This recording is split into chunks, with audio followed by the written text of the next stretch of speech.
Welcome to the Calallen Softball Coaches Show. I'm your host, Chris Daly, and each week I will be talking with head coach Teresa Lentz from the Calallen Wildcats softball team. We will jump in right after these messages. Coaches, boosters, parents, every sport deserves a spotlight. From football and volleyball to basketball, soccer, baseball, softball, track, wrestling, and more. Give your athletes a weekly coaches show that builds pride and raises funds. Lone Star Podcast Network makes it turnkey. You talk for a few minutes. We handle production and distribution. Sponsors love it. Families share it. And your program benefits. Get the free information kit at LoneStarPodcast.com/coaches. That's LoneStarPodcast.com/coaches. Your team, your sport, your show.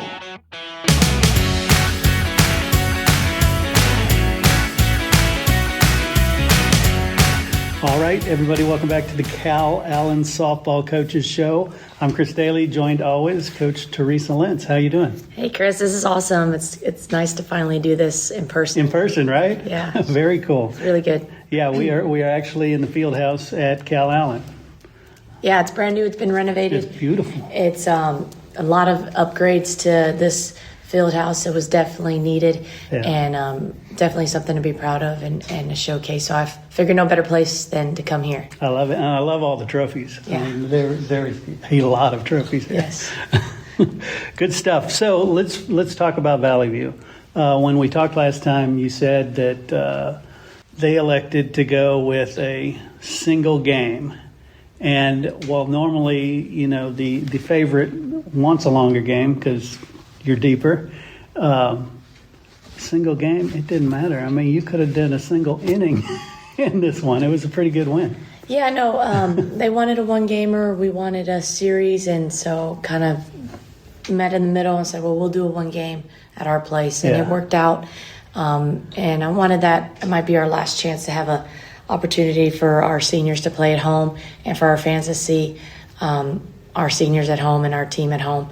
So it worked out, and it was it was a good game for us. Came out strong, 7 runs right off the bat, and then we posted another 7 runs, and then finished with 1 run to finish the game. But it was it was good to see the girls handle the pressure and stay and get locked in. Yeah. And they I thought approached the game really well, and hopefully we have that mindset for the playoffs here on out.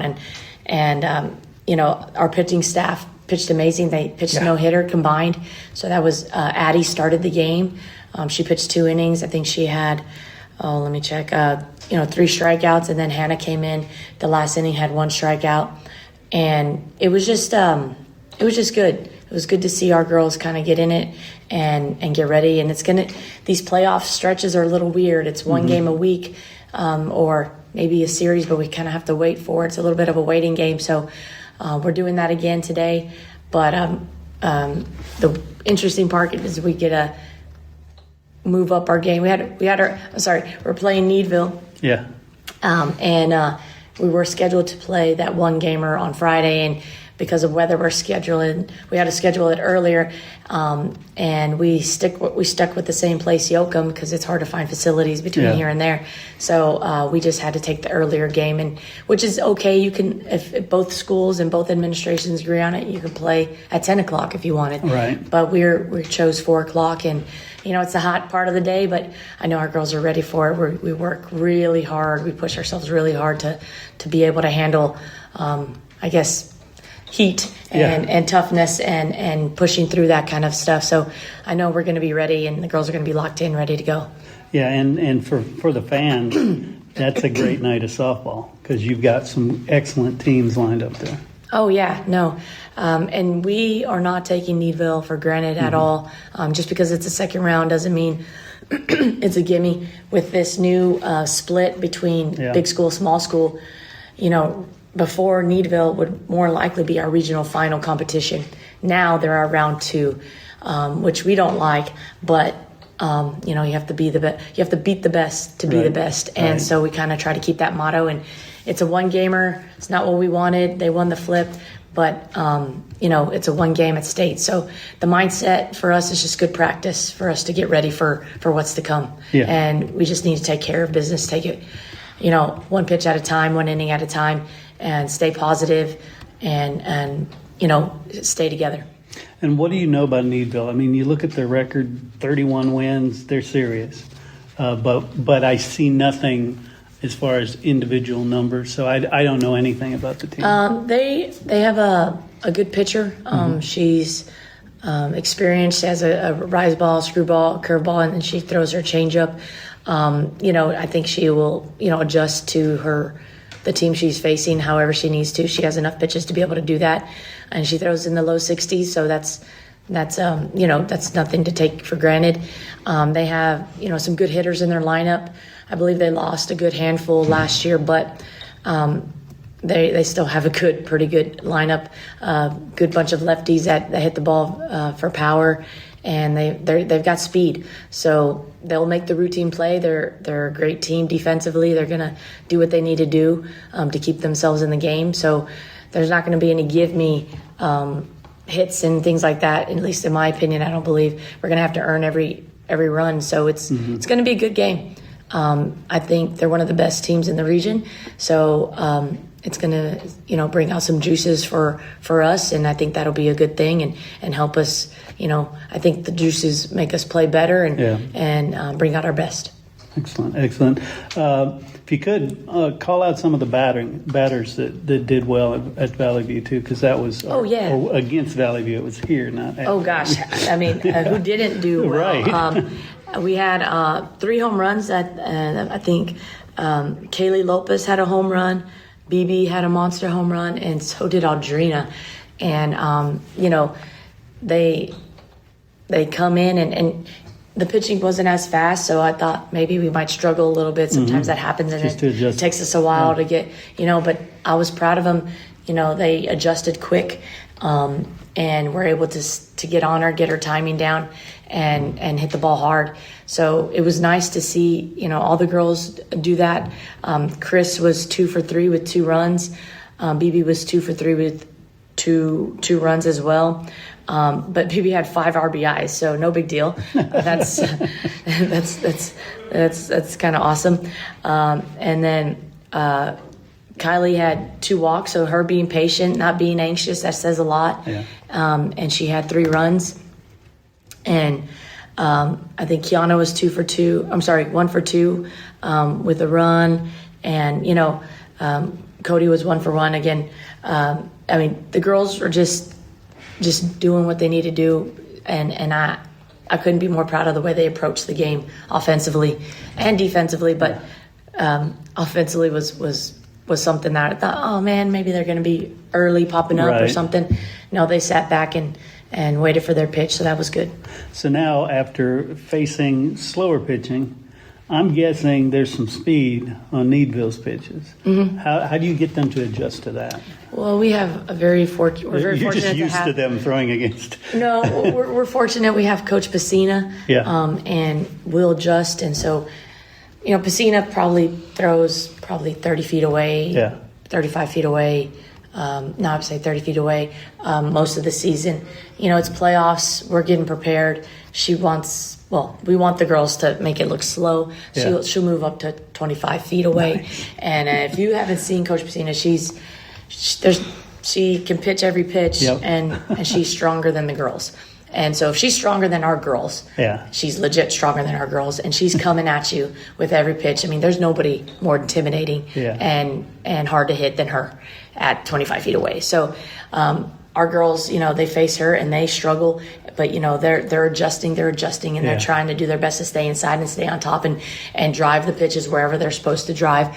And it's hard on them, and you can see them in practice. I mean, yesterday, they're frustrated with themselves, but we've been doing this a long time. That's what we want. We want them to be a little frustrated. We want them to be a little bit uncomfortable. So the game comes and it's a lot slower.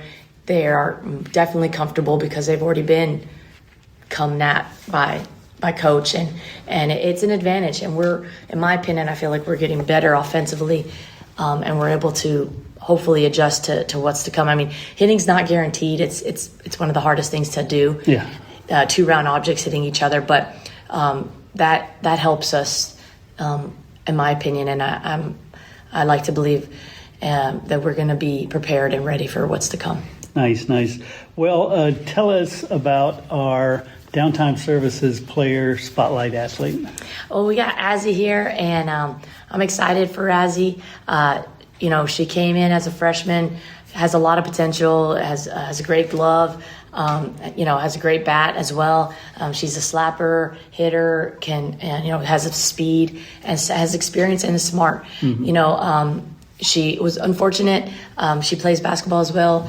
Had an injury that kind of, was I think surprising for her and for us it hurt her more than we thought, and kind of enabled her. She had to sit out just to make sure to keep it healthy, and so it was a little bit of a setback in her end, and I'm sure that's not the last thing she wanted, especially being a freshman with her sister being a senior, and having this opportunity. But she's come back, and we're utilizing her as best we can, and it's good to have somebody with her experience and her knowledge on the field now, or at least as an option for us in the dugout.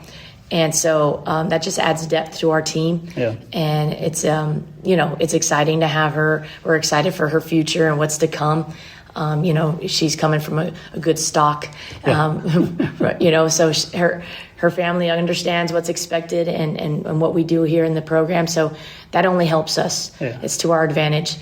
So having her here is her just hopefully just soaking in everything she can and taking all this experience and this wonderful team that we have right now, and helping us for the future. Not that she hasn't been here, because honestly, she's been with us just as much as the past 3 years at every game. So again, we're having this lineage of sisters that know what it takes and know what's expected. So it's great. I love it. Well, Azzy, welcome and congratulations on being the player spotlight. Thank you. So tell me, are you full speed? You talked about the injury in basketball. Are you full speed, ready to go? I think me coming back from my injury is how I was running was pretty good. It was definitely not what I wanted to be hurt, because it's my sister's senior year and we've only really had 2 years to play with each other. So like when we were little, and I got hurt both times. But oh, no. I think I came back pretty good, and being here, just like even when I was hurt, listening and taking in what I needed really helped me out. Excellent. And talk about the relationship with your sister, because some younger sisters, they really look up to their older sisters, and others, it's like, I got to prove to her I'm better. What's your connection there? Softball-wise, yes, I really do look up to her. I ask her for help all the time. It really helps me when we both hit left-handed, so it helps me that she can give me advice and help me with that. But, personally, there are days that, I want to be better than her, and she's just like, well, no. But it's not your time yet. Yeah. It's definitely a back-and-forth conversation. Yeah, excellent. And speaking of your time, what has it been like waiting for your turn? Because as Coach said, you've been involved with the program for quite a while now. To talk about an experienced person as a freshman is pretty impressive. I was really desperate to play. I was ready coming in this year, and then basketball got there, and I was like, well, I guess this injury is going to take a while, but I'm going to come back from it, and we're going to go from there. So I just pushed through the time that I had to sit out, and when I came back how I really wanted to. Right. And when you're unable to get in the game, what is your mindset, and what do you do to support the team? When I'm not able to get in the game, I'm always there in the dugout cheering them up, if they got out, I'm like, it's okay, we're going to be fine, we're going to keep going. And I just stay there cheering the whole game and hoping to get in. Right. I love it. What kind of music do you listen to? Depend like before games, I listen to like rap, but like on a normal day, just like country. Okay, I like that. And I like to ask if you could play catch with anybody in the world. And understand you can play catch with your sister anytime you want, but anybody in the world, living or dead, who would that be? I'd probably pick my Uncle Zach. He's been a person in my life for a long time. When I was born, he lived with me for 5 years, and then he went off and did like his own stuff. But he's my dad's brother, so he's been with us for a long time, and I'd really like to throw with him. That's awesome. I love all that connections with uncles, because that seems to be a recurring theme. So you uncles out there, play some ball with your nieces, and they will become champions. I'm promising. If you're stranded on a desert island, who would you want there from the team? My sister. Nice. I like that. And that tells you a lot. Yeah. Yes. And what about the coaches? I mean, everybody knows and loves Coach Lentz. I don't know about that. I rolled my eyes a little bit when I said that. But who's the hardest out of all the coaches? I feel like it's definitely Coach Lentz or Lopez. They're always there to push you. Coach P's always there to like back you up, and you're like, it's gonna be okay. Like, we're gonna get through it. But definitely Lopi or Coach Lentz. I like that. And from experience, you'll look back on the ones that pushed you the hardest, and those will be the fondest memories. Yeah. Because accomplishing hard things, that's what it's all about. And y'all have done some great stuff. Congratulations on being the Downtime Services Player Spotlight. Thank you. Cool. Thank you, Chris. You bet. Finally, just team health. Tell me about the team health. So far, so good. I mean, Awesome. little things here and there. Bangs, we're pushing them pretty hard, and so we scrimmaged the other day, and that's, it's just one of those things you want to hope everybody just leaves healthy, and we got a little banged up, but that's okay. Yeah. But we're putting ourselves in position. Our pitchers hadn't pitched a full game in a long time, so we needed them to get some innings, live batters, and us to see live pitching. So trying to do our best, pushing our girls and getting ready. Is it what we want to do? Not necessarily. We want to just cruise, but that's not how it works. Yeah. And so the girls, they fought through that, and I was proud of them. And again, it's so funny. And if girls who are listening have played for us, we will, we'd like to think, oh, today's going to be a chill day. We're just going to go through some stuff and be ready for the game tomorrow. People are yelling at each other, like blah, blah, blah. Somebody's crying, coaches are, it's just, but at the end of the day, all that pressure created, the pressure and the expectation and the standards that the girls hold on each other is a good thing, because that means that they care. Yeah. And what I've noticed is we've just, the game day, you kind of wonder if it's going to be better or worse, and it's usually better. And so I'm proud of the girls. They're doing exactly what we need them to do, and it's fun. Cool. So you're saying there is crying in softball? Yeah. And, I'm okay with it if it's in the way because they feel like they should have done better, or that means they care. Yeah. And I would take a million girls just like that, as opposed to somebody who's just like, whatever. So I can't handle that. So I was that girl that was, when I didn't do, I feel like I let my team down, and that's just what I see in them. But it's you just got to learn to manage it, and that's what we're here for. I love it. Well, I'm going to try to be there today. I've got like 5 schools I'm stopping at, and hopefully it'll work out, and we won't get rained out again. All right. Thank you so much for being here. Thank you so much, Chris. Thank you.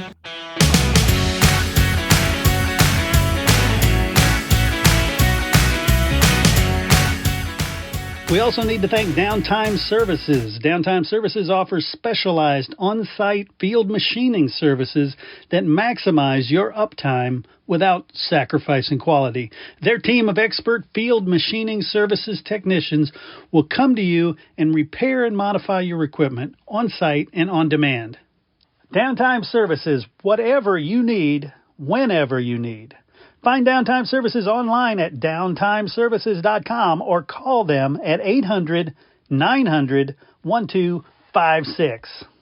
Hey, would you like to have your company associated with this historical Calallen softball team? Well, you can. It's very simple. Become a sponsor on the show, and each week, tens of thousands of Calallen softball listeners will hear about your company in every episode, all the way to what is hopefully a historic four-peat for state championships. Give a call to 713-269-4620, and we'll let you know how you can get your company associated with this amazing team. That's 713-269-4620. Hey, once again, I want to thank you for tuning in and listening to the Calallen Softball Coaches Show. Please share, subscribe, get the story out about this amazing program, these amazing girls, and don't forget to go out, fill the stands, and support your Calallen Wildcats.